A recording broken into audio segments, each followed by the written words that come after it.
ነፍሰ ጡር ሆነች። እናቷ ጋር ከእንግዲህ በኋላ ጭቅጭቅና ጠብ ሊፈጠር ነው። ከማን ነው? ከየት ነው? ደህና ሰላሟ ደህና ሰላም የሆነችውን አሁን ድብልቅልቋ ወጥቷል። እናቷን አመናጭቃ አስወጣቻት። ውጭልኝ ነው የምልሽ፣ ውጭልኝ። እንዴ ልጅ ምን ሆነሽ ነው ሰላምዬ? እስኪ ንገሪ፣ ምን ተፈጠረ? ዛሬ እኮ ሀኒንም እንደዚህ ነው አወራጭተሽ ነው የለቀቅሻት እና ምን ተፈጠረ?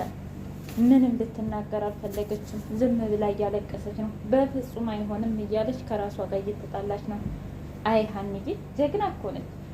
እኔ የተማርኩትም ጤና ስለሆነ ከጤና አንጻር ሂደሽ ብትመረመሪ ጥሩ ነኝ ባይ ነኝ አለቻት። አረ በፍጹም አንቺ ደግሞ ምን ለማለት ፈልገሽ ነው እንዴ?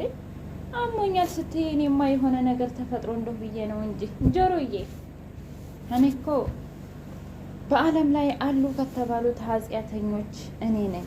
ፈጣሪ ግን ታውቃለህ፣ ፈጣሪ ለእኔ ያደረገው ነገር አንተን የመሰለ አባት ሀናን የመሰለ ልጅ ሰጠኝ እያለ ፈጣሪውን እያመሰገነና እራሱን እያዋረደ ነበር። ከዛም በኋላ አቶ ኖላዊ ደግሞ እረ ልጄ ራስህንማ እንደዚህ ዝቅ አታድርግ። ምክንያቱም ታውቃለህ የሰው ልጅ እኮ አንተስ መቼም ከሀብታም ሰርቀህ ከዛም በኋላ እነሱም ካገኙህ ደብድበውህ ህግም ራሱ ደብድበህ ነው። ስንቶች አሉ ሳናያቸው የሰው ጉቦ በልተው የሰው ገንዘብ በልተው የሰው ደም ጠጥተው ግን ጠዋት ተነስተው ነጠላቸውን ለብሰው ምንም እንዳልተፈጠረ ቤተ ክርስቲያን የሚሄዱ አሉ አይደል እንዴ? እስኪ ንገረኝ ልጅ፣ አንተ እንኳ ቢያንስ በሁሉም ተቀተህ፣ አንተ ደግሞ እጅህ ነው እንጂ እኮ አመልህ ልብህ ንጹህ ነው አለው። ነው ብለውት ነው? አዎ ይገርማል። ግን አንተ በፈጣሪ ያለህ እምነት እያለ ጋሽ ኖላዊውን ያመሰግነዋል። እና ከፈጣሪ ውጭ ማናለኝ እኔ ልጅ? እንደው እበሩ ድረስ ካልኩ በኋላ ሁሉም ነገር ይፍታታልኛል።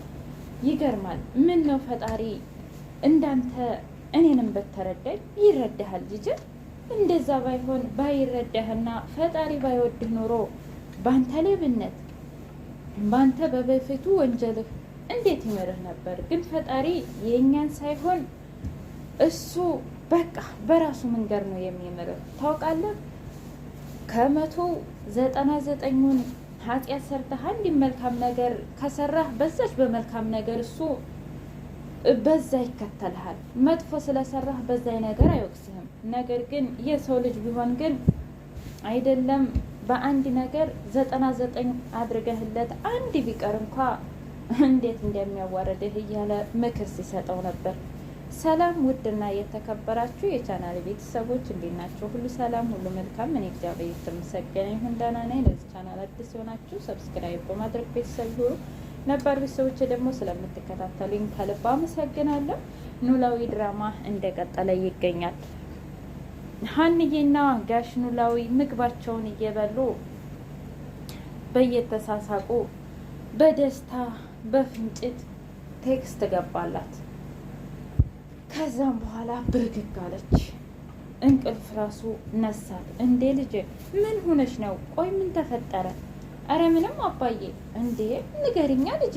እንደዚህ እንቅልፍ የማያስወስድሽ ቴክስቱ ከገባ ጀምሮ እኮ እንደው አውቄያለሁ፣ ግን ለመጠየቅ ካሁን ፈራ ተባ እያልኩ ነው እንጂ ብሎ ሲጠይቃት አይ አባዬ ለማንኛውም አሁን እንተኛ፣ ነገር ግን አባዬ ነገ አጣርቼ ምን እንደተፈጠረ እነግርሃለሁ አለችው። እሺ የኔ ልጅ የሰላም እናት እስኪ ንገሪኝ፣ አንቺና ሀና እውጭ ምን እያደረጋችሁ ነበረ? እኔ እንጃ እማዬ፣ ብቻ አወራን፣ ተጫወትን፣ ሻይ ቡናልን፣ ይሄ ነው ታውቂያለሽ። እሷ ግን እኔ ጭንቀቴን ምንን ስነግራት በጣም ደስ ይለኛል። ብዙ ጓደኞች አሉኝ፣ ግን እንደ ሀና የዋህና ምስኪን አይቼ አላውቅም። በጣም ምስኪን ናት። እኔ ራሱ ብታይ የሆነ ነገር ነው በቃ የተሰማኝ አለች። እውነትሽን ነው እማዬ፣ እውነት ለመናገር ሀናን በሰራተኛ ሳይሆን በሌላ መንገድ አውቄያት በነበር እላለሁ አንዳንዴ እያለች ስታወራ ነበር። ምን ችግር አለው የኔ ልጅ? በሌላስ በአሁኑስ በዚህስ መንገድ ብታውቂያት ምን ችግር አለው ስትላት ነፃነት አይሰማትም። ለእኔ ሴፍቲ በጣም ትጠነቀቃለች። ለሆነ ነገር ስትጠይቅ እንኳን ፈርታ ነው ይቅርታ ጠይቃ ነው እና ይሄ ነገሯ ፍራቻዋ ምናምን በጣም ታሳዝነኛለች እያለች መናገር ጀመረች ለእናቷ።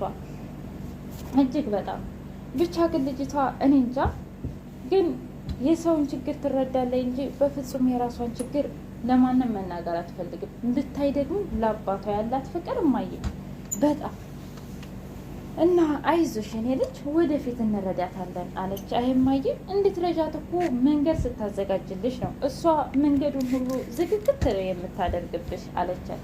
አታስቢ መንገድ አይጠፋም እኛ ካሰብንበት እያለች እናትና ልጅ በፍቅር ጥልም ብለው እያወሩና እየተጫወቱ እንቅልፋቸው መጣ።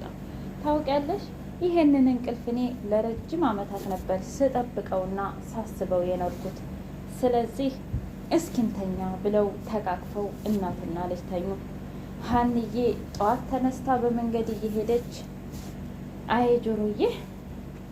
ጆሮዬ እየተጣራ ቢጣራ አልሰማዋለች። ከዛ አንቺ ሀና ብሎ እጣገቧን ክት ሲያረጋት በጣም ደነገጠች። እንዴ ምን ሆነህ ነው? አንቺ ራስሽ ምን ሆነሽ ነው? ተጣራ ማለት ተጣራ እንዴ? አዎ 100 ጊዜ አይሆንም? የእውነት 100 ጊዜ? አረ እንደዛ አይደለም ማለት ሁለቴ ነው በርግጥ የተጣራሁት አለ። ችግር የለውም እንዴ ለባስል ማለት ማን ነው ሌባው? አረ አበዛኸው ምናምን እያለች ኩልትፍትፍ አለች። አረ እኔ እንደዛ ለማለት ፈልጌ አይደለም። ለማንኛውም በቃ ይዞሽ አለ። በቃ አሁን ስራ ልሄድ ነው ብላ ምንጭቅጭቅ ብላ ወደ ስራ ሄደች። ደስ ያለው ዘመዷ ጋር ጓደኛዋ ጋር ስትደውል እሱም አረ እኔ ይሄን ብር አላኩትም በፍጹም ብሎ ነገራት። ከዛ ቤት መጣችና ለምላሴ ያሮን ደህና ነው ስትለው አረ እኔ እንጃ ማለት አላቅም። ለምንድን ነው እንደዚህ የምትይው? ለምን ጠየቅሽኝ ሲላት ምን አውቃለሁ ብለህ ነው ብቻ ጠየቅኩ። ይኸውልሽ ሀና እኔም ፈርተሽ አንቺ የምትፈልጊውን ነገር ከማድረግ አስተጓጉዬሽ ከሆነ በጣም ይቅርታ። ነገር ግን እሱ ታውቂያለሽ ከነመፈጠርሽ ምህናዬ ረስቶሽ ይሆናል ማለቴ አንቺ ጋር ተቀጣጥሮ ፊት ለፊቱ ሌላ ነገር ካገኘ ያችን ነው ይዞላሽ የሚለው ብሎ ሲላት እና ግን እኔ እንደዛ አይደለም በዛ መንገድ አይደለም እና በምን መንገድ ነው? ይኸውልህ ብቻ ግን ተጨንቄያለሁ። ለምንድን? ምክንያቱም 100,000 ብር ተልኮልኝ። ምን? ኧረ በፍጹም እሱ ጭራሽ አያስታውስሽም። እሺ በቃ እንደዛ ከሆነ ለማንኛውም ልውጣ አለች። ከዛ የሀንዬ እናት ሀና እንዴት ነሽ? ደህና ነኝ። እኔ የምልሽ ገንዘቡ ደረሰሽ? የምን ገንዘብ? ትናንት ማታ ትራንስፈርት ያደረኩልሽ። ምን? ከዛ አዎ ያን ሁሉ ከዛ ቁጭ በይ ብላት ቁጭ አለችና አንድ ምክርም ከረወት እሺ ምከሪኝ፣ ብቻ ግን ድሃ እንዳትሆኝ። ማለት ምን ችግር አለው? መድሄት እኮ ያለ ነገር ነው። አረ ወደ ተውኝ እስቲ። እኔ ትናንትና መች እንቅልፍ አየሁኝ። የማን ነው ገንዘብ? የሰው ገንዘብ ኃጢአት ነው። ስለዚህ የማን ነው ገንዘብ እያልኩኝ እኔ በሀሳብ ስቆላ እኮ ነው ያደርኩት። እንቅልፍ ሁላ አልወሰደኝም። በቃ ሂጅ አላወጣው ሌባ ልባል ነው እና በተሳሳተ መንገድ ገብቶ መስሎኝ እያለች በጣም ማውራት ጀመረች። እንደዛ አይደለም የኔ ልጅ፣ በእርግጥ ልክ ነሽ። ምክንያቱም ዛሬ አንቺ ጥሩ ልጅ ጥሩ ልብ ስላለሽ ነው እንጂ አይደለም ገብቶለት በራሱ አካውንት የሌላም ሰው ያወጣል እያለች መከረቻት። በጣም አመሰግናለሁ። ብቻ አረ ልጅ አታመስገኝ። ምክንያቱም አንቺ እኮ ለምላሴ እኔ ለስንት ዶክተር ያወጣሁትን ወጪ አንቺ ግን በትንሽ ቀናት ነው የቀየርሽልኝ የኔ ልጅ እና ከዚህም በላይ ይገባሻል የኔ ውድ ልጅ። አመሰግናለሁ። ደግሞ ራስሽን አታርቂ። እንደ ቤተሰብ ራስሽን ከኛ ጋር ብታረጊ ደስ ይለኛል። ከዚህም በላይ በብዙ ነገር እንጠቃቀማለን እያለች ማዘሯ አወራቻት። በጣም ደስ ይለኛል። ለማንኛውም አሁን አባዬ ጋር ልደውል ብላ ወደ ጆሮ እየደወለች ጆሮና ጋሽ ኖላዊ ደግሞ እያወሩ ምግብም እየበሉ ነበር። ከዛ ወይኔ ግን የሀንዬ ምግብ በጣም ይጥማል። በእርግጠኝነት ሚስትህ ናት አይደል ያስተማረቻት ሲል ኧረ በፍጹም ማለት እኔ ሀንዬን ከሀንዬ በፊት ነው ሚስቴ የፈታችኝ። ነገር ግን እኔ ሀንዬን ካገኘሁ በኋላ በፍጹም ማንንም አግብቻ አላውቅም ማለት እኔ ነኝ ያስተማርኳት። ኦ ያ ማለት እንደ ሀንዬ ምግብ ይችላል ማለት ነው። በእርግጥ ያን ያህል ባይሆንም እችላለሁኝ እያለ ከዛ ሀንዬ ድቅ አደረገች ስልኳን። ምን ተፈጠረ? ሆስፒታል? ምን? አዎ። ከዛም በኋላ በቃ ሆስፒታል መሄድ አለብን። ምን እንዴ ይች ልጅ አክለፈለፋት እንዴ?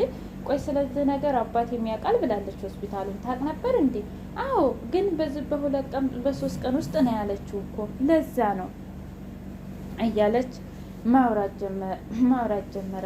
ለማንኛውም አሁን ፀሐይ ምናምን ማለትህን ተውና አይቅበጡ ሰው ሽማግሌ ኑ እንሂድ እያለ መቀለድ ጀመረ ጆሮዬ። ከዛ ሆስፒታል ሂደው እንግዲህ ዶክተሩ